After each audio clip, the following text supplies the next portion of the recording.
Moi, je ne sais pas si vous voyez, je viens de 93, donc quel département? Ouais, à côté de Paris, 93, c'est à Seine-Saint-Denis. Donc je travaille en fait avec des collégiens en Seine-Saint-Denis, habituellement. Donc là, je suis content de vous rencontrer. Mais voilà, d'habitude, donc je présente des films sur toute la Seine-Saint-Denis. Donc nous, on a 9000 collégiens qui participent. Et Oui. Voilà, là, je peux plus bouger. Du coup, oui, en fait, moi j'ai l'habitude de présenter des films à des collégiens en Seine-Saint-Denis. Vous, c'est votre premier film là de l'année? Non, vous avez déjà vu des films? Waouh! Vous avez vu combien de films un film? Et vous avez l'habitude de venir ici? Ça vous plaît, cette salle? Je crois que vous êtes bien installé. Et du coup, vous allez voir plusieurs films dans le cadre de Collège au cinéma. Moi, en Seine-Saint-Denis, en fait, j'en montre 4. Et il se trouve que je montre les Ascensions d'Herzog plus tard. Donc je suis très très curieux de savoir comment vous allez réagir et comment vous allez apprécier ce film. C'est un film que j'apprécie, enfin c'est 2 films, hein, vous avez compris, vous allez voir 2 moyens métrages que j'apprécie particulièrement et qui sont une expérience de cinéma, hein, comme il y en a peu. Je ne sais pas dans quelle mesure vous avez discuté de la notion de reportage et de documentaire, mais ce que vous allez voir, c'est ce qu'on appelle du documentaire de création. Donc le documentaire de création, c'est une expression qu'on utilise pour l'opposer au reportage de télé ou d'internet. Le reportage qui serait quelque chose qui serait vraiment sur un sujet, où on essaye d'aborder le sujet de manière très objective, avec des faits, etc.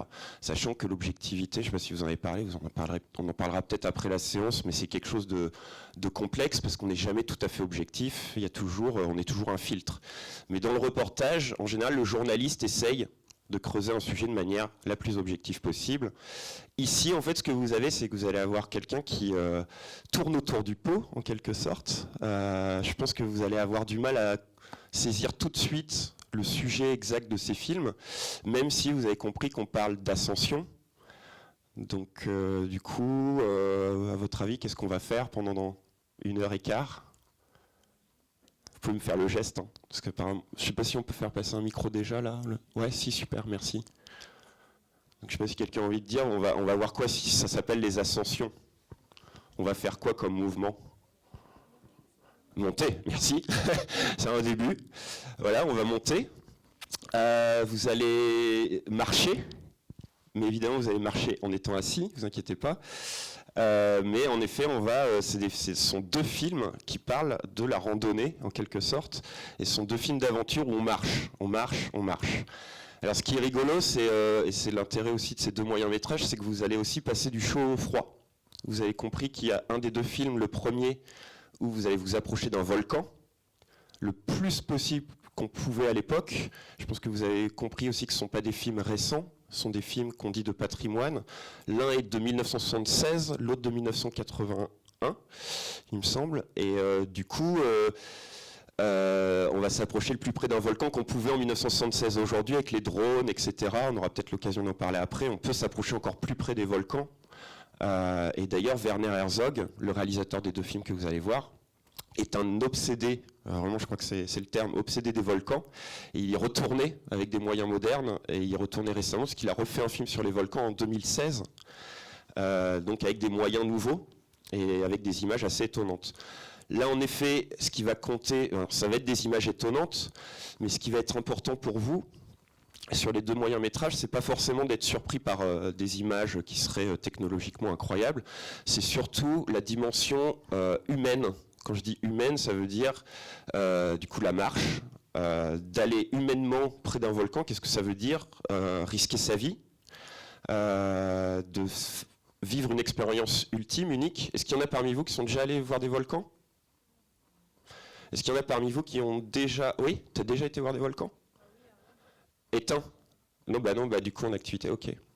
Enfin, en Italie, il y en a quelques-uns qui sont en veille, mais pas tout à fait éteints. Mais tu t'es pas approché du volcan.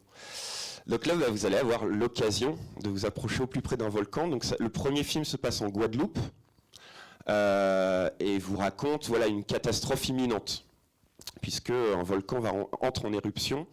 Et le film, on va suivre Werner Herzog en 1976. Il commence tout juste à être cinéaste et il fait des films à la fois documentaire, donc de création, c'est-à-dire des films où vous allez voir, il n'essaye pas de vous expliquer scientifiquement ce qu'est un volcan, il essaye simplement de vivre une expérience. Et son expérience, c'est d'être sur cette île qui est complètement évacuée, puisqu'on est en danger de mort sur cette île, et lui, il va vouloir aller au plus près du volcan, ça je veux bien qu'on en parle après. Je vous en dis pas beaucoup plus. Et le deuxième film, en fait, c'est ça qui est marrant, c'est que donc vous allez aller au plus près du chaud. Et après le deuxième film, vous allez repartir d'en bas pour regrimper à nouveau, mais cette fois dans la glace. Et vous allez aller de plus en plus froid. Je suis sûr que vous allez ressentir le froid tellement on est immergé dans ces montagnes de froid. Voilà, donc je ne sais pas s'il y a la clim ou quoi, mais si vous avez vraiment froid, bah, c'est peut-être pas à cause de la clim, justement, c'est peut-être parce que vous avez plongé dans le film. J'espère que vous avez plongé dans le film.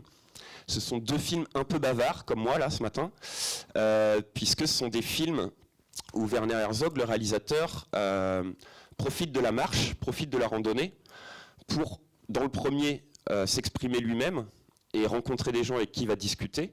Et dans le deuxième, en fait, la marche, la randonnée, va permettre non seulement d'aller au cœur de la montagne et au plus froid possible, mais aussi au cœur des gens, au cœur des hommes, puisqu'il va en profiter pour dialoguer avec les deux alpinistes qu'on voit dans le film. Vous allez voir qu'il y a aussi d'autres personnages, on en parlera après. Mais les deux alpinistes, en fait, il y en a un qui est très connu, qui s'appelle Mesmer, je ne sais pas si vous en avez entendu parler, qui est un athlète. Et l'idée de Werner Herzog, c'est non seulement de suivre cet athlète, alors déjà, essayez d'imaginer dans le film ce qu'on suit l'athlète, mais il faut imaginer qu'il y a l'équipe de tournage qui est derrière et qui fait la même ascension. Donc ça, c'est intéressant aussi de se dire voilà, que lui aussi, en tant que cinéaste, il fait un exploit et il pousse ses limites. Mais en fait, il va aussi pousser les limites de l'exercice de se confesser, de parler de soi et de parler de soi des choses très très intimes. Vous allez voir, je vous en dis pas plus. Mais du coup, ce qui est intéressant dans les deux films que vous allez voir, et j'en dirai pas beaucoup plus avant de vous laisser voir les films, c'est que non seulement vous allez physiquement au cœur de quelque chose de naturel, de très fort, donc des volcans, des montagnes, quelque chose qui nous dépasse en tant qu'être humain, et puis aussi au cœur des humains en même temps. Donc il y a ce double mouvement, donc c'est voilà, c'est quelque chose d'assez subtil. Je pense que rien que quand je vous explique, vous comprenez bien que vous n'allez pas voir des reportages comme vous avez l'habitude de voir peut-être comme on a l'habitude de voir dans les médias. Donc ce sont des documentaires assez particuliers. Et puis ce sont des expériences aussi qu'on dit esthétiques. Je ne sais pas si ça vous parle, ça. On en parlera un tout petit peu après. Je voulais vous montrer une peinture, mais on ne peut pas techniquement le montrer avant, donc je vous le montrerai après. Mais c'est aussi une expérience esthétique au sens où l'idée de Werner Herzog, c'est aussi vous, non seulement d'amener les personnages à parler d'eux et de eux intimement, mais aussi vous, j'espère que ça va marcher, on va voir, vous, pendant ces deux films, d'être en état de méditation. C'est-à-dire que j'espère que les films vont vous faire des petits parcours de pensée pendant 1h15. Donc n'hésitez pas, non pas à vous endormir, mais à vous laisser aller. C'est pas la même chose. À vous laisser aller, même s'il y a des choses que vous comprenez pas ou qui vous paraissent un peu étranges, vous laissez aller jusqu'au bout. Vous essayez de suivre l'ascension sans trop vous fatiguer. Donc vous laissez errer vos pensées, etc. Et après, j'aimerais bien qu'il y ait un échange. Même si on ne se connaît pas plus que ça, on va essayer d'échanger sans aller jusqu'à l'intime. Vous allez peut-être pas me faire des confessions comme dans le film. Mais voilà, que vous n'hésitez pas à me dire ce qui vous est passé par la tête, ce que vous avez ressenti pendant le film. Comme je vous le disais, moi je suis très content après de repartir avec vos impressions, puisque ça va me servir pour les séances que je vais animer après avec d'autres collégiens. Voilà. Alors juste une petite citation avant de vous lancer le film. Donc Werner Herzog, je vous en reparle un tout petit peu après pour pas vous parler trop avant le film, mais il a dit une chose que moi je trouve très belle. Il y a une citation de lui qui dit « Pour faire un bon film, j'irai jusque dans les mâchoires du diable ». Qu'est-ce que ça vous évoque, ça? Par rapport à ce que je viens de vous dire, aller au volcan, aller dans la montagne. Merci. Il ira jusqu'à la mort. Ouais. Quoi d'autre? Vous avez d'autres... Je dirais même plus que ça, en fait. Il est prêt à risquer la mort, on va en parler après jusqu'à un certain point, mais dans les mâchoires du diable, c'est même autre chose que... Il est prêt à tout faire. Ouais, prêt à tout. Alors, ouais, est-ce que vous pouvez... Le diable, c'est quoi, en fait? Pardon, ouais. Ça représente quoi, le diable? Est-ce que ça représente que la mort? Bah, qu'il est méchant. Ouais. Peut-être devant. Il n'y a pas de bonne réponse, mais il y a peut-être une réponse un peu plus juste, un peu plus précise. Il est prêt à souffrir. Ouais, bien. Un peu de ça. Quoi d'autre? Désolé, je vais faire du sport avec le micro. Merci.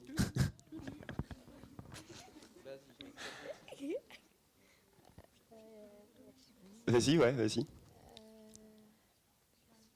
Je suis là. Ah non, tu veux pas? Ok. Bah, juste devant toi.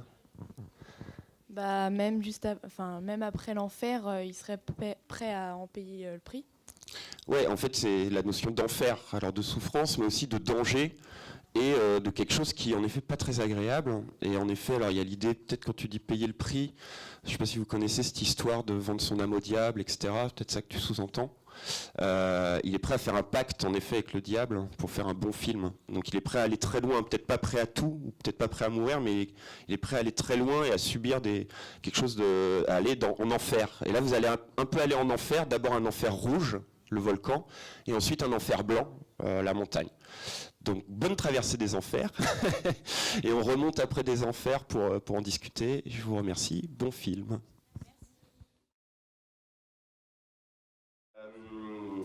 Moi, je voulais commencer tout à l'heure, on va vous le montrer maintenant si c'est possible. Là-haut, il y a une image voilà, que je voulais vous montrer, je ne sais pas si vous la voyez bien. S'il y en a qui connaissent cette peinture. En fait, c'est une peinture, pour les plus jeunes, voilà, je pense que vous la croiserez un jour dans votre parcours. C'est une peinture assez connue, hein, ça fait partie voilà, des œuvres importantes voilà, dans la culture occidentale en particulier. Et c'est une œuvre qui est importante pour un mouvement. Pardon, je fais un petit détour, vous allez voir, on va revenir sur le film. C'est une œuvre importante dans ce qu'on appelle le romantisme allemand. Alors, le réalisateur là, qui a fait les deux films que vous venez de voir et qu'on entend beaucoup parler dans les deux films, il ne se revendique pas du tout hein, du romantisme allemand. Voilà. Alors, la peinture là, que vous avez à l'image, c'est 1818. Donc, évidemment, qu'on est assez loin voilà, de l'ascension qu'on a vue, enfin des deux ascensions qu'on a vues en 1976 et 84. Mais, est-ce que je voudrais commencer par ça, avant d'avoir votre avis sur le film. Mais il y a quelque chose, voilà, moi, que personnellement, si je voulais, enfin, vraiment, si j'ai envie de synthétiser le film en une image, pour moi c'est celle-là, enfin les deux films même en une image. Pour moi c'est celle-là, qui est une peinture qui plaît beaucoup à Werner Herzog. Est-ce que vous voyez pourquoi? Qu'est-ce qui peut faire écho, voilà, ce que vous venez de voir dans cette image? Il y a des choses simples, il y a des choses un peu plus complexes. On dirait qu'il y a un volcan derrière. Alors, ouais, alors qu'est-ce qui te fait penser à des volcans? Le premier film. Non, mais je veux dire dans l'image. Ah bah les montagnes, genre la forme des montagnes derrière. La forme, ok. Quoi d'autre? Bah, si, je pense que si tu penses à des volcans, c'est à cause peut-être de la fumée, non? Des nuages. Alors, je sais plus le titre exact, je pense qu'il y en a qui vont pouvoir m'aider, c'est Le Voyageur. Voilà, merci, Voyageur au-dessus d'une mer de nuages, de Caspar Friedrich. Donc il y a un peintre assez intéressant, vous pouvez voir d'autres peintures de lui, mais celle-là, elle est intéressante. En effet, il y a les nuages qui peuvent rappeler, tu as raison, les volcans, ce ne sont pas des volcans, je ne pense pas qu'il pense à des volcans, mais en effet, ça peut faire penser à ça. Quoi d'autre? Vous avez d'autres réactions? Qu'est-ce qui peut rappeler aussi les films qu'on vient de voir? Les montagnes, ça c'est voilà, le niveau premier, comme ça littéral, c'est les montagnes, la fumée, en tout cas les nuages qui peuvent faire penser à de la fumée, la notion de voir au loin, d'être en hauteur, et qui regarde en fait ces montagnes? Qui regarde dans l'image là? On a des montagnes, on a quoi d'autre au premier plan? Vous voyez la notion de premier plan, arrière-plan ou pas? Vous avez travaillé, parmi vous là, qui ne connaît pas ces notions-là? N'hésitez pas, hein, n'hésitez pas. Premier plan, donc, ce qui est devant, le plus proche du spectateur, celui qui regarde, et ce qui est au loin, c'est l'arrière-plan. On voit un monsieur. Ouais, on voit un homme, carrément, donc un voyageur, comme le titre l'indique, le titre du tableau l'indique. Et il est comment? Ah, si tu peux laisser le micro, excuse-moi. Il est comment? Je te torture pas, hein. Je veux juste creuser un peu. Il regarde devant. Ouais, et il est comment par rapport à nous, par rapport au spectateur? Est-ce que tu vois son visage? Non, on voit pas son visage. Du coup, qu'est-ce que ça fait comme impression? Qu'il est mystérieux. Ouais, très bien. Anonyme, mystérieux, carrément. est-ce que tu t'identifies à lui? Est-ce que tu te projettes, enfin, est-ce que quand tu regardes cette image, est-ce que tu le regardes lui ou est-ce que tu le regardes au loin?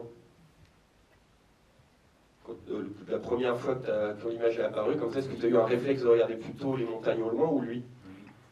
Ah ouais, tu le vois lui? Bah oui, parce qu'il est au premier. Ouais. Et t'as pas, moi j'ai l'impression que d'après toutes les réponses qu'on a eues, on a le réflexe de regarder au loin.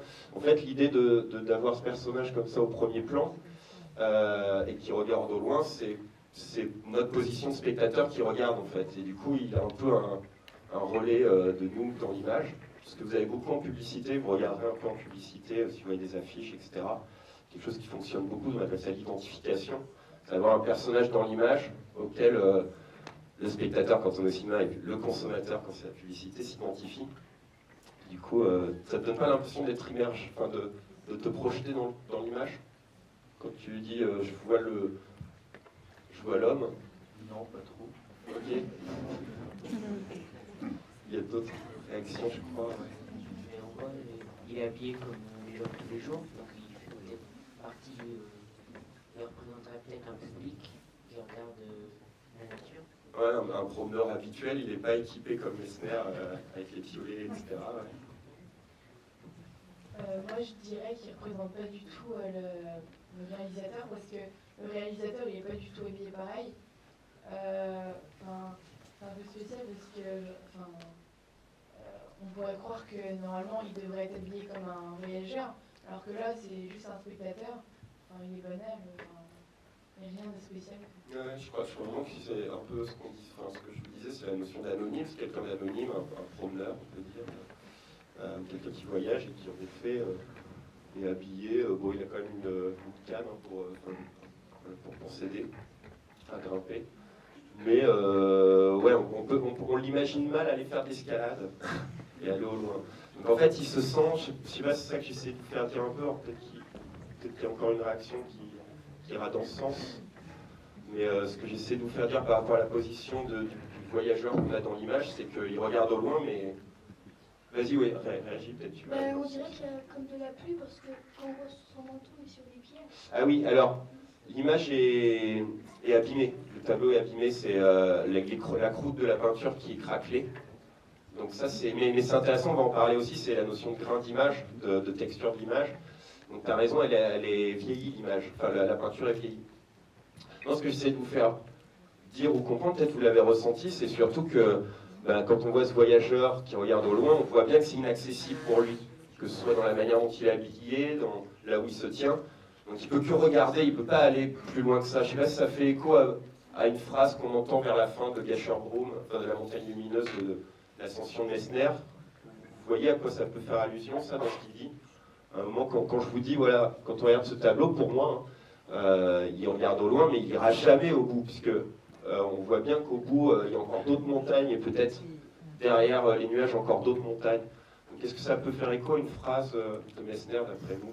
À la fin du film, il dit qu'il regarde devant lui, mais qu'il ne regarde pas derrière lui. Donc là, il regarde devant. Complètement, oui. Et est-ce que, pour creuser, qu'est-ce qu'il dit exactement quand il parle de la nature, du monde pour lui, qui ni rond ni plat? Il est infini et il s'arrête au bout d'un moment. Là, il s'arrête quand toi tu peux plus avancer. Il s'arrête en fait. quand il... Ouais. Avec lui, quoi. Enfin, ouais. Et du coup, il y a cette idée-là, moi je trouvais importante avec ce tableau. Bon, je ne sais pas si après, vous avez peut-être d'autres références qui vous font penser au film. Moi c'est celle-là. C'est en effet, là, clairement, l'idée d'infini, quoi, du monde infini. Je ne sais pas si vous ressentez ça parfois. On a l'impression que le monde, même s'il est fini, hein, donc la Terre est ronde, etc., on commence à avoir exploré la plupart de la planète.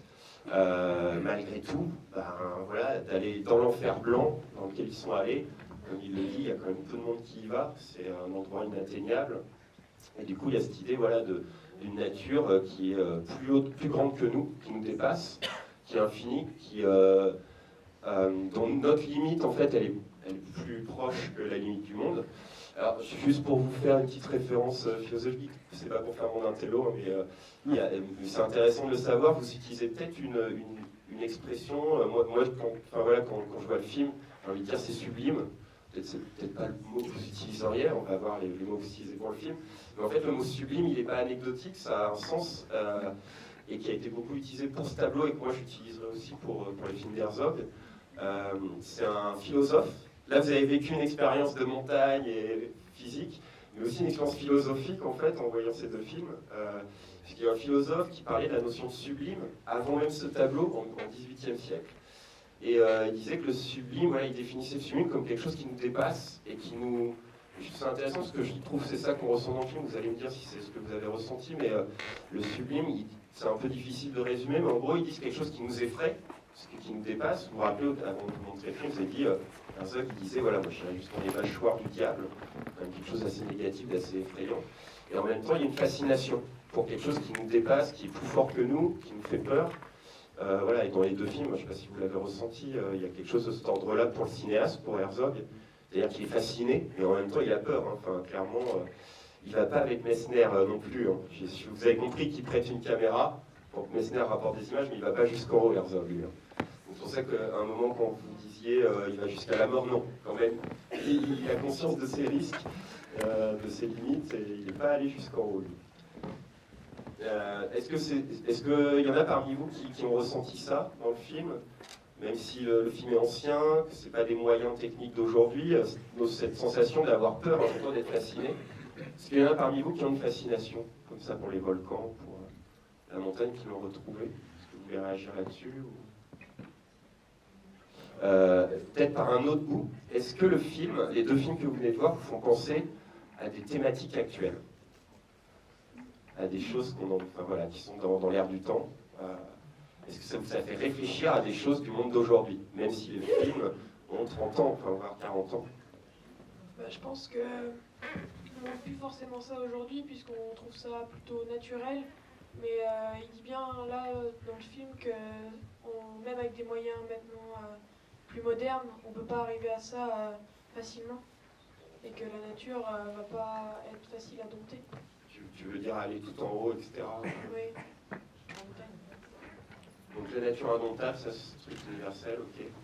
Je suis pas tout à fait d'accord avec toi, mais peut-être que d'autres vont nuancer ou apporter leur pied. Dans le premier film aussi, on voit les gens qui rencontrent, ils savent qu'ils peuvent rien faire. Et c'est comme aujourd'hui, on a l'impression d'être puissant, de pouvoir faire des choses, mais peut-être qu'au final, à la fin, on ne pourra rien faire, quoi que catastrophe. La notion d'être impuissant face à la catastrophe qui arrive. Alors est-ce qu'ils meurent finalement dans le premier? Ils se sentent impuissants, mais est-ce que finalement il leur arrive quelque chose? Non, ils ne meurent pas parce qu'il ne va rien se passer. T'étais déçu de ça ou pas à la fin? Enfin, je suis sûr. Moi, je ressens ça quand j'ai découvert le film à votre âge, en fait, le premier, pas le deuxième que je connaissais pas, mais le premier, j'ai découvert à peu près à votre âge. Et là, j'étais hyper déçu à la fin, parce que finalement, t'as ressenti quoi, toi? Je ne peux pas dire que j'ai été déçu, parce que j'étais encouragé de faire ça. Et il y a un homme aussi qui est resté pour sauver les animaux. Et aujourd'hui, je pense pas que beaucoup de personnes risqueraient leur vie juste pour sauver des animaux qu'ils ne connaissaient même pas en plus. Toi, Tania, en fait, pour toi, c'est un héros. Non, c'est pas un héros, Ouais. c'est une personne qui a des convictions. Et moi, je respecte ça. Surtout quand on est face à la mort, c'est difficile de prendre des choses. Ah ouais. Ok. Par rapport à ça, ça m'intéresse s'il y en a d'autres qui veulent réagir sur le premier film sur le volcan. Est-ce que vous avez l'impression que ce sont des héros qui restent? Qu'est-ce que vous en pensez?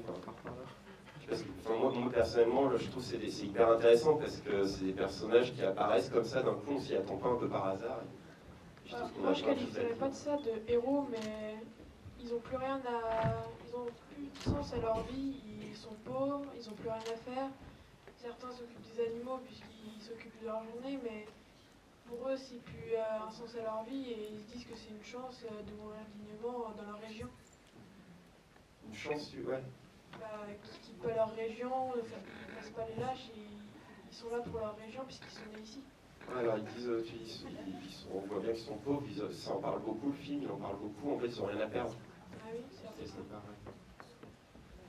Tout le monde est parti et il n'y a que lui qui est resté pour rester avec les animaux.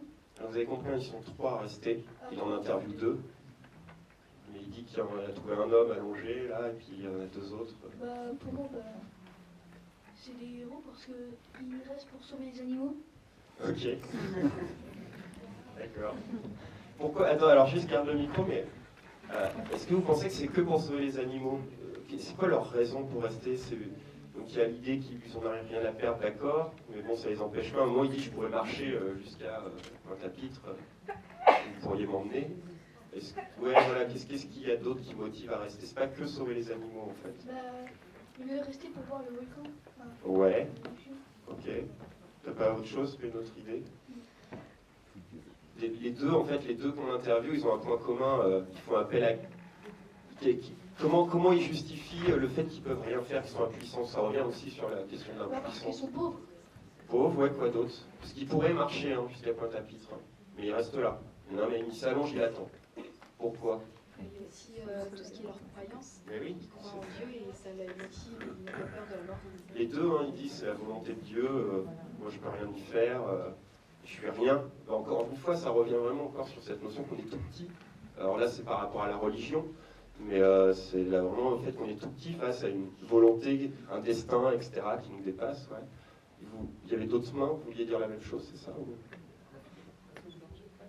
Moi, je dirais qu'ils veulent sauver les animaux parce qu'ils sont dans leur même situation, en fait. Ils sont pauvres, les animaux, ils n'ont rien à manger. Et les humains aussi, les animaux, ils dépendent des humains. Et sans les humains, ils ne feraient rien. Et les humains, c'est pareil, c'est dans le même sens. Du coup, c'est pour ça qu'ils les aident. Tu peux garder le micro 2 minutes, juste pour continuer sur ce que tu es en train de dire. Si je mets en relation avec le deuxième film, quand il escalade, etc., pourquoi il le fait? En fait, vous pouvez vraiment poser la même question. Donc, dans le premier, ils sont pauvres, c'est la volonté divine. Alors, en effet, ils se donnent un prétexte, une raison pour rester, c'est de sauver les agneaux. Mais moi, je pense que c'est un peu un prétexte, c'est pour se trouver une occupation en attendant la mort, quoi. Mais dans le deuxième, c'est quoi qui pousse les deux alpinistes à faire pareil, quoi? C'est-à-dire à aller au-devant de la mort C'est peut-être pour en parler aux générations futures, peut-être pour laisser une trace de leur personnalité, pour en parler, quoi. Tu trouves que c'est aussi simple que ça? S'il y en a d'autres qui veulent compléter là-dessus, sur le deuxième film, les deux alpinistes, qu'est-ce qui les motive à aller au-devant de la mort? Si on veut mettre en comparaison avec le premier film. Il dit qu'il pense pas que d'autres gens feront ça plus tard et tout. Donc il pense que ça va le faire. Ouais, donc là il y a l'histoire d'ambition, de laisser sa trace, que disait ta camarade. Ouais, ok. De l'exploit. Alors c'est vrai qu'il y a cette notion d'exploit, mais il y a d'autres choses encore. C'est pour repousser les limites de l'alpinisme et leurs limites à eux. Ouais. Et marquer le monde de l'alpinisme. Ouais, c'est vrai qu'il y a cette notion d'exploit. C'est ce qui... Enfin, il est présenté comme ça, Messner, l'alpiniste. C'est quelqu'un qui a de l'ambition, qui veut se dépasser, etc. Mais si tu peux garder le micro, est-ce qu'il n'y a pas des moments où tu as l'impression qu'il dit des choses un peu plus complexes, un peu plus difficiles à cerner? Je ne sais pas si tu vois un moment où il se compare à un artiste, tu te rappelles ce qu'il dit? Non, tu ne te rappelles pas? Quelqu'un se rappelle de ce qui... Vraiment, moi je trouve ça intéressant, il se compare à un artiste. En quoi c'est l'alpinisme serait de l'art ou une activité créative? Ils ont dit qu'ils étaient tous fous. Alors ça d'ailleurs, ça peut rejoindre le premier film. On a l'impression qu'ils sont un peu fous aussi. Ouais, c'est vrai. Et les artistes aussi, les artistes aussi. Peut-être qu'Herzog, lui, s'en fout. Ils ont l'impression d'avoir un esprit de création. Ouais, alors, quand il dit que c'est une activité créative, comment il se décrit?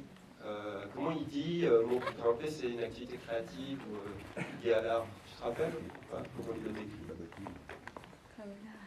te rappelles pas? Comment il compare la montagne à quoi à un moment? Un tableau. Ouais. Ou il fait quoi quand il grimpe sur le tableau? Il dessine, il fait des dessins que lui seul voit, mais il a l'impression en fait de laisser une trace encore une fois, mais là c'est pas l'exploit, c'est l'impression de faire un truc créatif.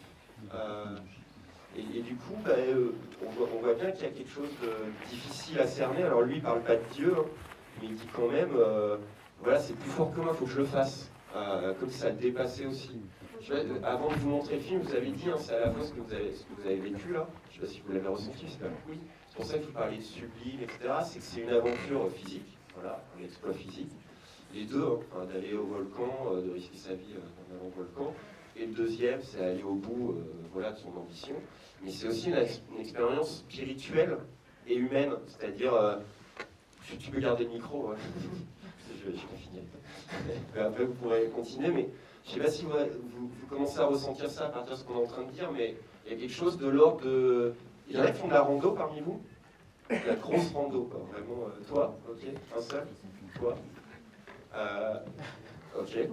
Et quand vous faites de la rando, vous n'avez pas l'impression qu'il y a des choses qui se passent dans votre tête qui ne se passeraient pas si vous n'étiez pas en train de marcher? Non. Ok. Peut-être pas encore, mais voilà, si vous avez... Oui, toi, oui. Moi, ça me fait réfléchir. En fait. Bah oui. Parce que on n'est peut-être pas forcément seul, on est peut-être à plusieurs, mais il y a beaucoup de moments où on ne parle pas en fait, et juste on pense. Et moi, personnellement, ça m'aide à réfléchir. C'est une forme de méditation. C'est peut-être un peu fort.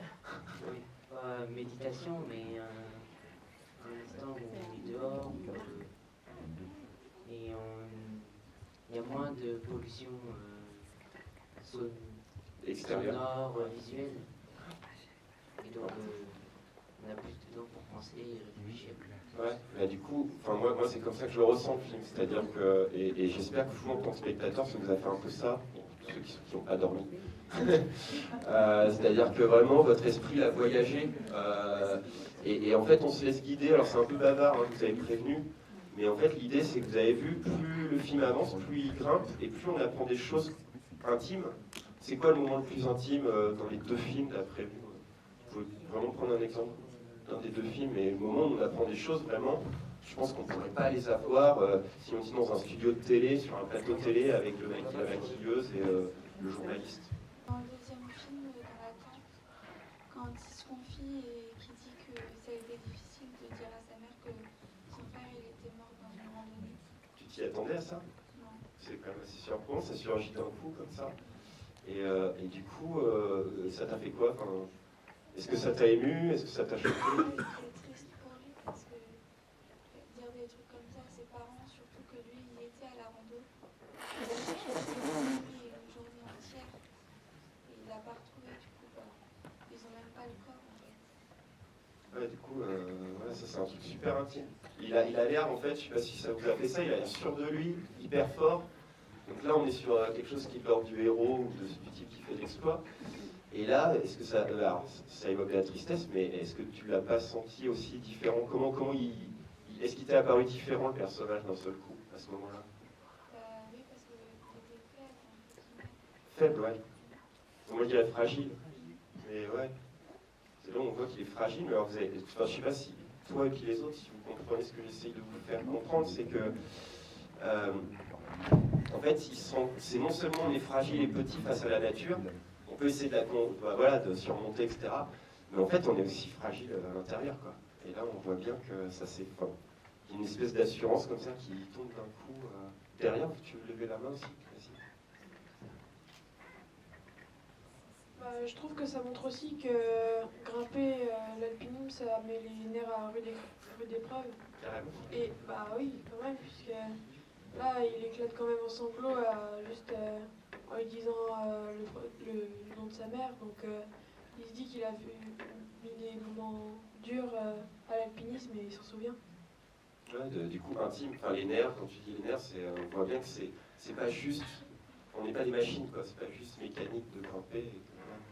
C'est pas juste de l'endurance, il faut aussi avoir le moral et Ouais, c'est ça. surtout avoir Est-ce que alors, juste si tu peux garder le micro 2 secondes, est-ce que tu as eu peur à des moments pour eux? Quand on voit déjà l'avalanche, ça fait, on se dit que à chaque seconde tu peux risquer ta vie dans l'alpinisme, donc ça se voit que c'est un sport extrême et qu'on devrait pas faire ça tous les jours. Qu'est-ce qui t'a marqué quand il y a l'avalanche? Qu'est-ce qui t'a...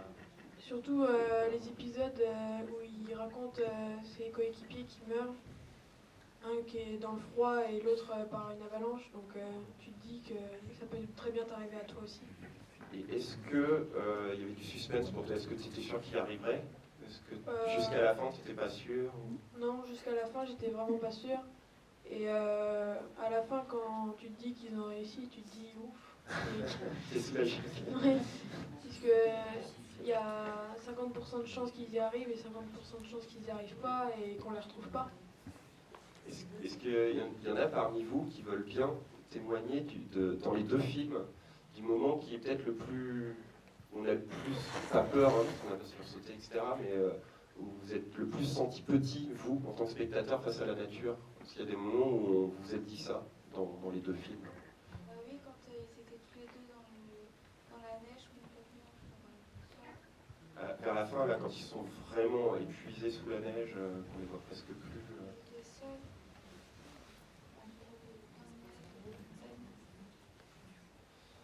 Les autres?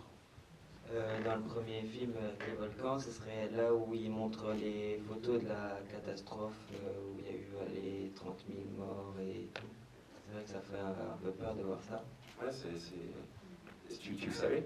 Ça va, je savais qu'il y avait des catastrophes comme ça, mais pas avec autant de morts. C'est quand même un territoire français, c'est notre. Enfin, voilà, c'est l'histoire aussi. Voilà, ça serait censé être dans notre histoire, dans notre culture, et on ne le sait pas tellement.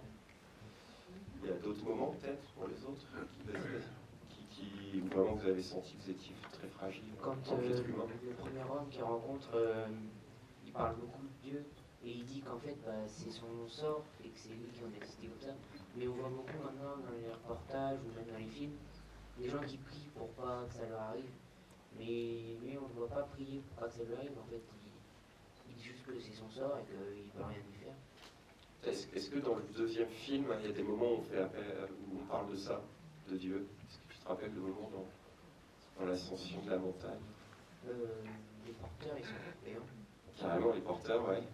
Et je ne sais pas si vous avez fait attention, au moment où ils disparaissent, Messner et Caberlander, ils n'ont pas de nouvelles d'eux, ils s'inquiètent, et Werner Herzog, il dit, il y a le cuisinier, Rosie, je crois, qui a prié pendant 4 nuits. Il y a quand même cette idée de relier. Enfin voilà, c'est quand même là, quoi. Alors, je sais pas, Herzog, il n'est pas croyant, hein, je pense pas. Mais voilà, il croit en quelque chose qui est de l'ordre du magique. Alors, je voudrais vous montrer un extrait d'un autre film. Enfin, c'est pas un extrait, c'est une bande-annonce, c'est un teaser, comme on dit aujourd'hui. En fait, je vous ai dit avant dans ces films, Herzog, il est retourné plusieurs fois essayer d'approcher des volcans. C'est vraiment une obsession. Je sais pas, il y a quelque chose comme ça qui titille. C'est quelqu'un qui va, alors il a fait du documentaire, beaucoup de documentaires, il en fait encore beaucoup, il est très productif. Excuse-moi, juste avant dans ce teaser, il a fait aussi beaucoup de films de fiction, notamment Hollywood. Maintenant, c'est vraiment un réalisateur très très connu, c'est un grand cinéaste d'aujourd'hui, dans le monde entier, et pas seulement pour des documentaires un peu complexes comme ça ou philosophiques. Il a aussi fait des films de fiction plus classiques hollywoodiens. Récemment, il en a fait plusieurs. Et puis, il est connu pour avoir organisé un tournage meurtrier et complètement dingue, un tournage de fiction. Il en a fait 2 en fait assez complexes. Il a raconté encore une question de conquête. Il a raconté donc dans Aguirre, La colère de Dieu, que je vous conseille de regarder si vous avez l'occasion, qui est un film vraiment une expérience assez incroyable. Il a vraiment emmené tous les comédiens avec des centaines de figurants dans la jungle amazonienne, et il a voulu reconstituer un épisode de la conquête des conquistadors à travers les territoires indigènes, et il les a vraiment emmenés dans la jungle, ils ont vraiment vécu dans les conditions, voilà. Et du coup, le tournage est plus célèbre quelque part que le film, puisque sur le tournage, ça a été, tu parlais des nerfs là, vraiment les nerfs à vif. Et donc il y a un documentaire qui existe sur le tournage qui est impressionnant, parce qu'il se dispute avec tout le monde. Les acteurs, ils sont toujours mis à rude épreuve, ils sont toujours sur le point d'abandonner. Donc vous voyez, ça rejoint ce que je vous disais, quoi, où il dit « je suis prêt à aller dans les mâchoires du diable pour faire un bon film ». Il en a fait un autre qui s'appelle Fitzcarraldo, où là carrément il a emmené un bateau, un gros bateau, il y avait toute son équipe. L'histoire du film, voilà, c'est un bateau qui est sur les torrents, et voilà, il a vraiment fait ça, il a vraiment été dans les conditions réelles, d'emmener ce bateau dans le torrent. Et là, récemment, il a fait un film qui est que je trouve assez impressionnant. C'est un film qui s'appelle Into The Inferno en anglais. Alors, en français, on a traduit par dans la fournaise, mais en fait, vous comprenez bien, ça veut dire en enfer, quoi. Into the Inferno. Et du coup, comme je vous disais avant, je trouve ça intéressant de regarder le teaser, parce que vous allez voir que c'est plus les mêmes techniques aujourd'hui. Vous avez compris, hein, dans l'ascension de la montagne, Gasherbrum, il prête une petite caméra. Vous avez vu à quoi ça ressemble pas du tout à nos caméras d'aujourd'hui. Je ne sais pas si vous avez vu dans les soufrières, à un moment on voit la caméra, le type de caméra. Est-ce qu'il y en a un parmi vous qui a repéré, qui veut la décrire? Ouais, toi? Non. Ouais, un moment dans la soufrière, donc sur Volcan, on voit un tout petit peu le type de matériel qu'ils utilisent. Je ne sais pas si ça vous a marqué, ça. Bah, on voit quand ils essayent d'escalader dans le premier film, ils ont beaucoup de matériel, surtout des supports, et je crois que c'était plus avec des cassettes vidéo. Ouais, alors dans le premier, c'est la pellicule. Alors c'est bête, j'aurais pu vous emmener un petit bout de pellicule, mais à cette époque-là, on tournait en pellicule. La vidéo a commencé tout juste, les cassettes commençaient tout juste à apparaître, mais on tournait vraiment en pellicule. Et donc en fait, vous voyez à un moment, c'est granuleux. Je sais pas si vous voyez, il y a des moments dans l'image elle est un peu granuleuse, on pourrait dire sale, un peu comme le tableau qu'on a vu qui craquelait là.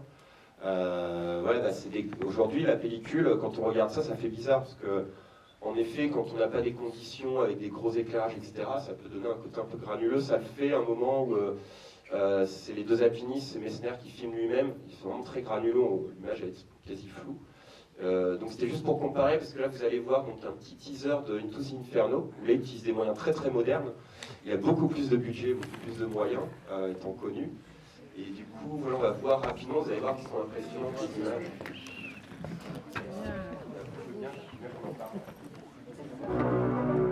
To the heavens soar the hurtling flames of the mighty gods, the engulfing doom. It is hard to take your eyes off the fire that burns deep under our feet. This was a monstrous volcanic eruption, one of the largest in all of Earth history. Obviously, there was a scientific side to our journey, but what we were really chasing was the magical side, no matter how strange things might eventually get. It is a fire that wants to burst forth, and it could not care less about what we are doing up here.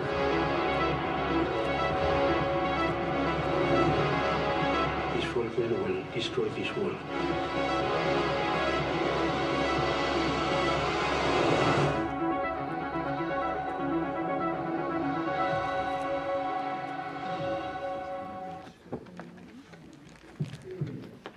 Alors là, je veux bien faire réagir ceux qui ne prennent pas la parole. On voit quand ils sont dans la jungle, ils vivent la vie sauvage. Ouais. Alors justement, garde le micro 2 secondes. Justement, il n'y a pas que les volcans là dans le teaser. C'est bien ce que tu dis. On voit plein d'autres choses. On voit la vie sauvage. Ouais, quoi d'autre? Est-ce que tu peux nous dire un peu ce qu'on voit d'autre que les volcans? On voit des images qui viennent d'où? De France? Bah, on voit des images d'un pays asiatique. On voit des images du monde entier en fait. Alors je ne sais pas si vous avez eu le temps de lire, mais qu'est-ce que ça dit, la voix de Werner Herzog? Vous avez peut-être reconnu que c'est toujours lui qui parle. Ah non, j'ai pas vu. Il dit les volcans c'est un danger qui... Non, t'as pas fait gaffe? Ah oui, qui détruira le monde. Ouais, il parle du monde là. Donc il donne une dimension un peu plus amplifiée quoi. Il dit voilà, ça nous menace tous les volcans. Ouais. Peut-être ton camarade, s'il veut continuer à... On a vu un volcan en éruption. Ouais. Mais du coup, est-ce que tu as bien compris qu'il n'y a pas que ça? On voit du coup ce que disait ton camarade, on voit des images de Chine, des images du fin fond de la forêt, on voit des sculptures de culture, je pense, d'Amérique du Sud. En fait, ce qu'il essaye de faire dans Into the Inferno, c'est de dire, ben voilà, quelque chose qui nous dépasse tous, c'est pas juste les alpinistes, c'est pas juste les gens... qui sont en Guadeloupe, quoi. Il y a quelque chose de l'ordre de l'universel dans le volcan qui me fascine, donc il creuse un petit peu. Et derrière toi, oui, il y a quelqu'un qui lève la main. Tout à l'heure, on voyait le mec de tout à l'heure, enfin, la première fois. Et on a revu, très bien, bravo. J'espérais que quelqu'un le repère. Alors, c'est très très court, je ne sais pas si vous l'avez vu tous. Mais on voit celui qui est allongé dans la soufrière. En fait, il va réutiliser des images de la soufrière dans Into the Inferno, comme pour dire j'ai pas été au bout de ce que je voulais. C'est pour ça que le film il peut avoir un effet un peu déceptif, ça peut décevoir de ne pas voir le volcan en fait. Et lui, je crois qu'il était déçu. Et du coup, il a continué, et là, je crois qu'il est allé plus loin. En effet, t'as raison, bien vu. Donc on revoit en effet dans Into the Inferno des images de la soufrière. Et ce qui l'intéresse, c'est plus ce personnage finalement que le volcan dans la soufrière. Ce qui va être le plus important, c'est ce personnage qui reste là allongé, comme ça. Et en quoi ça nous représente? Alors je vous ai posé la question, vous n'avez pas trop répondu. Mais en quoi ça représente le monde d'aujourd'hui? Peut-être tu peux garder le micro et me répondre. Moi j'ai une autre question. Ah, vas-y. Très bien, oui, c'est vrai, si vous avez des questions, allez-y. Ouais. Et tout à l'heure aussi, on voit les mecs en combinaison. Ouais. Pour pas se faire blesser. Ouais, alors, dans Into the Inferno, il va vraiment avec des scientifiques, cette fois. Il va avec les scientifiques, il parle même de plusieurs scientifiques, et notamment d'un couple de scientifiques très, très célèbre, qui est français, qui est mort pour aller au cœur du volcan. Ils avaient beau avoir des combis, ils ont succombé, ils sont allés trop près. Et il parle de ça aussi, c'est-à-dire, il y a aussi cette question de la science, elle va aller jusqu'où pour connaître la vérité. Il y a aussi ça dedans. Il y a une autre main qui se lève. Pour le volcan, dans le film, on ne voyait pas beaucoup, on voyait juste une montagne avec de la fumée, alors que là, on voit vraiment la lave qui sort. Dans la fournaise, quoi. Ouais. On a peut-être plus la sensation de chaud. Alors, vous avez peut-être repéré aussi que c'est pas un film qui est fait pour le grand écran. Non? C'est quoi l'indice qui nous indique ça, que c'est pas un film fait pour la salle de cinéma? Ça peut être une série puisque c'est sur Netflix. Donc, c'est pas une série. Ça aurait pu, t'as raison, mais il n'y a pas que des séries. Donc oui, sur Netflix. Alors, Herzog, il a un peu vendu son âme au diable, à mon sens, pour de vrai, puisque maintenant il fait des films pour Netflix. Il fait beaucoup de documentaires, beaucoup, mais produits par Netflix. Et du coup, je sais pas si vous savez un peu, mais la plupart des films Netflix, on ne peut pas les voir sur grand écran, ils sortent pas en salle de cinéma. Ce qui est hyper dommage, parce que finalement, vous avez vu, ils sont impressionnantes les images, elles sont hyper belles. Donc ils mettent des moyens importants pour finalement un petit écran. Alors peut-être vous avez des grands écrans. Il y en a combien parmi vous qui sont abonnés à Netflix? Vous pouvez lever la main? Ah, c'est énorme. Ok. Et vous préféreriez voir, par exemple, Into the Inferno sur Netflix ou sur grand écran? Qui voudrait le voir tranquille chez lui sur Netflix? Vous pouvez lever la main. Qui préférait le voir ici sur grand écran? Oh là là, c'est très partagé. Okay. Ah bah désolé. Hein. Non mais moi ça me fait de la peine parce que j'apprécie de voir ces grandes images. Je trouve que c'est dommage, enfin, je sais pas ce que vous en pensez, mais apparemment vous n'êtes pas d'accord avec moi pour l'instant. Mais Herzog il travaille sur c'est quoi ce qui nous dépasse, qui est plus grand que nous, et puis il va travailler sur un truc qui est finalement plus petit que nous, un format qui est tout ridicule, alors qu'il parle de trucs immenses qui nous dépassent.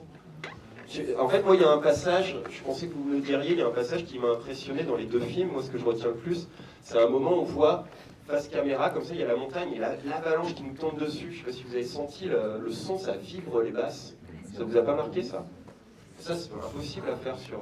même chez soi, en home cinéma, c'est bof, quoi. Vous avez vraiment gêné les voisins. Est-ce que vous avez des questions, des remarques supplémentaires? Ou est-ce que vous avez envie d'aller prendre l'air? Tout à l'heure, dans le deuxième film, on les a vus tous nus dans l'eau. Ah oui, très bien que tu en parles, très bien. Mais comment il fait pour avoir froid? Ah oui, c'est super que tu parles de ça. À votre avis, peut-être tu veux réagir à ça ou c'est une autre question que tu as? Très bien, vas-y. Ouais, c'est bien que tu en parles, c'est vrai qu'on n'en a pas parlé. C'est parce qu'en fait, l'air, il est beaucoup plus froid que l'eau. Vu que l'eau est à 0 et l'air, il doit être aux alentours de -20. Du coup, ça leur fait un effet de chaleur. Ok, t'es scientifique. Non, ouais, il y a un peu de ça, ouais, carrément. Alors moi, je le trouve étonnant ce passage, quoi, parce qu'en effet, il y a ça. On est surpris s'il est tout nu alors qu'il fait hyper froid, voilà. Et du coup, ouais, tu disais. Et du coup, on se questionne, ça nous réveille un peu. Il y a plein de moments dans le film, on n'a pas le temps de tout aborder, mais il y a plein de moments où Herzog il se débrouille pour nous réveiller un peu quand même dans la narration. Il y a plein d'inattendus, donc Messner qui pleure sous la tente, les danses culturelles des porteurs, et puis à ce moment, en effet, il est tout nu, plein de glacier. Et ça t'a fait quoi, toi, ce passage? Même si tu savais la raison scientifique, ça t'a provoqué quoi? Je comprends qu'il s'est fait ça, quoi. Ouais. Ça doit être facile de vivre dans le froid comme ça pendant plusieurs jours. Ça t'a pas surpris, cette scène? Tu t'es pas demandé pourquoi il nous montre ça? Ton camarade veut réagir. Moi, j'ai été choquée. Ouais. Qui d'autre a été choqué? Faut lever la main? Non? Toi? Ok. Alors, en fait, c'est un peu une métaphore, je sais pas si vous travaillez là-dessus les cinquièmes, mais c'est-à-dire que l'idée d'Herzog, c'est de montrer à ce moment-là, mais tu te livres tout nu. Un peu comme quand il parle, quoi. Tu te livres tout nu, tu te montres à nous dans ton plus petit appareil. Et il dit même pourquoi tu fais ça. Et lui, il a une réponse un peu ambiguë comme ça. Il dit je sais pas, moi je fais ce que je veux. En fait, il se sent libre. C'est quelqu'un qui veut montrer qu'il se sent libre. Qui c'est qui voulait réagir? C'était toi? Vas-y. Et aussi, c'est chelou qu'il campe à côté d'une rivière. Ah, tu trouves? Enfin, qu'il campe. Il bivouaque à côté du lac, ouais. Je sais pas si tu veux compléter, pourquoi c'est bizarre? Parce qu'à côté de l'eau, c'est bizarre. Ah oui? Ah bon, je sais pas, ça fait bizarre à tout le monde ça? C'est vrai que moi ça m'a pas... Je sais pas si tu veux compléter ou préciser, mais je vois pas pourquoi c'est... À côté de l'eau, après ça peut faire plus froid que... Ah, ton camarade scientifique, t'as prouvé le contraire. Non mais en effet il a raison, il y a aussi l'eau en fait elle est dans les glaciers, l'eau elle est sous la roche. Et quand elle sort en effet elle est plus chaude parce qu'elle va à l'extérieur. Après on voit vraiment que dans les glaciers là, dans l'Himalaya, il n'y a vraiment rien parce que l'eau elle était vraiment propre, il y avait pas de saleté dedans. Alors que là si on voit un lac, il y a plein de saleté, il y a des feuilles, là elle était vraiment propre. Ouais, moi je pense que, alors j'espère que vous allez continuer à en débattre un peu parce que je pense que quand on réfléchit à comparer ces deux films avec le monde d'aujourd'hui, il y a plein de choses à dire, il y a plein de choses hyper intéressantes. Est-ce que aujourd'hui c'est pas plus facile d'aller là-bas, sur ces sommets? Je vous disais même pour filmer avec des drones, etc. Est-ce qu'on peut s'imaginer qu'il y a plus de monde qui y va ou est-ce que ça reste des endroits inatteignables, difficiles? Qu'est-ce que ça va devenir aussi les glaciers avec le changement climatique? Est-ce que ça va pas disparaître et puis ça sera des images qui seront les seules preuves que ça existait? Il y a tout ça. Hein. Donc, il y a ton camarade aussi, tu peux lui passer. En fait, ça disparaît parce qu'il y a de la pierre, il n'y a pas que de la glace et de la neige. Ouais, les pierres ça bouge, les montagnes ça bouge. C'est pas si sûr que ça.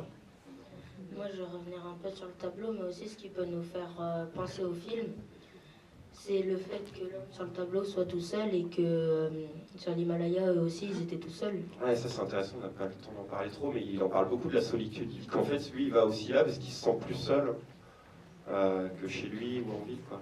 Et ça t'a fait, enfin juste tu peux garder 2 secondes le micro, par rapport à ça t'a fait quoi? T'aimes bien toi être tout seul ou... Bah moi ça me dérange pas après, mais je sais qu'il y a plusieurs, il y a plein de gens, ils aiment pas être tout seuls, quoi. Et t'as raison, je crois qu'il y a aussi ça dans le film, il y a la recherche de la solitude. Ça te fait quoi? Toi, tu le trouves fou de faire ça Bah... Ouais, c'est ça, c'est son truc, quoi. Non, peut-être que lui, il aime bien. Qu'est-ce qu'il pourrait aimer dans le fait d'être tout seul? Pourquoi il veut... Ouais, si, c'est ça, il se sent libre. Ouais. Genre, par exemple, personne peut lui dire, ouais, pourquoi tu fais ça, pourquoi tu fais ci. Et dans La Soufrière, le premier film, est-ce que tu as l'impression que ça parle aussi de la solitude? Dans les volcans? Non, pas beaucoup. Ah oui? Est-ce que tu voulais réagir à ça, toi, à la solitude? Je pense que ça se rejoint un peu les deux films, puisque les gens dans La Soufrière, ils disaient qu'ils dépendent que d'eux, qu'ils n'avaient plus personne d'autre et qui ça leur suffisait. Carrément, ils sont démunis aussi. Hein. Comme lui, il dit, je ne sais pas si vous vous rappelez, Camerland, à un moment, Herzog, il lui dit, mais qu'est-ce qu'on fait de tes affaires si tu disparais? Il dit, bah, ça... Enfin, dans les deux films, en fait, ce sont des personnages qui ne sont pas attachés aux choses matérielles, qui sont démunis. Même Messner, quoi, il va tout en haut. Non seulement il y a l'histoire de la solitude, mais vous avez compris qu'il fait de la grimpe comme dans les Alpes, main libre. Voilà, donc cette idée d'être démuni, donc, et d'être l'homme tout nu, quoi, en quelque sorte, face à la nature. Et qu'est-ce qu'on devient, qu'est-ce qu'on fait, on repose que sur soi-même. Le film avec les montagnes, c'est quand même un peu organisé parce qu'il a quand même prévu de l'argent pour au cas où si il se faisait quelque chose et tout. C'est une expédition, carrément, ouais, t'as raison. C'est moins... en fait, je crois que dans La Souffrière, il y a aussi ce truc où c'est un peu improvisé, quoi. C'est un peu à l'arrache. Oui, le premier c'est improvisé, le deuxième c'est un peu plus organisé. Dans le premier, je pense même que vous pouvez dire c'est un peu des amateurs. Hein. C'était fait en 76. Je sais pas si vous vous rappelez, au moment où il dit mon chef-op, il a oublié ses lunettes, c'est une pierre. Ça vous avez fait gaffe à ça. C'est un peu amateur, je crois qu'il se moque un peu de lui-même dans le premier film. Il dit on était vraiment minables comme expédition. Et en effet, en 84, c'est vraiment préparé. Bah, c'est une star. Hein. Enfin, il part avec une star qui a l'habitude de faire ça. Et vous avez compris que même si c'est préparé, il y a l'idée d'être démuni quand même, de faire avec rien. Quoi. Ouais, j'espère que ça vous a pas donné envie d'affronter la mort, mais de découvrir un peu Herzog. Bon, malheureusement, je pense que vous aurez le réflexe d'aller sur Netflix, ceux qui sont abonnés, parce que vous êtes pas mal. Mais je sais pas, en salle, il y a régulièrement aussi des propositions de films d'Herzog, si on en a fait beaucoup. Je ne saurais pas vous dire combien. Mais voilà, si vous avez l'occasion, je vous remercie de votre attention. Vous étiez super. Et puis bonne continuation. Merci pour la salle, de l'accueil et de la projection.